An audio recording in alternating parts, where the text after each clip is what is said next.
તો કેમ છો મિત્રો? આજના વિડીયોમાં હું તમને બતાવીશ કે મુર્ગા આવે એના પહેલાં શુંની તકેદારી રાખવી પડે અને શું સાફ સફાઈ કરવી પડે.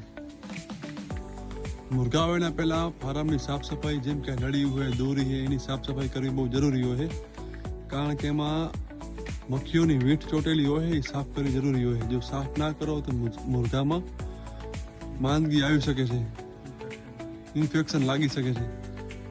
એટલે આવી રીતે નળિયું તમારા પાવડરના પાણીથી દોડી બધું સાફ કરવું બહુ જરૂરી હોય છે.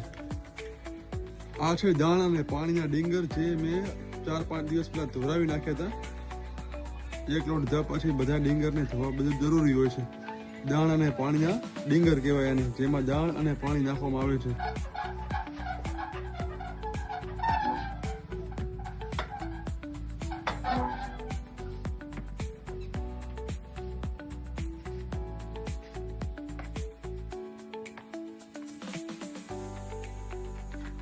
આ પાણીના 2 ટાંકા છે જે મેં ગઈકાલે સાફ કરી નાખ્યા હતા. આ ટાંકો પાણી પીવા માટે આવે અને જે નાનો ટાંકો છે એ દવા માટે આવે, જે મુર્ગાને દવા પીવડાવવા માટે કામમાં લાગે છે. તો ચલો મિત્રો, મળશું હવે આવતીકાલે નવા બ્લોગ સાથે. બાય.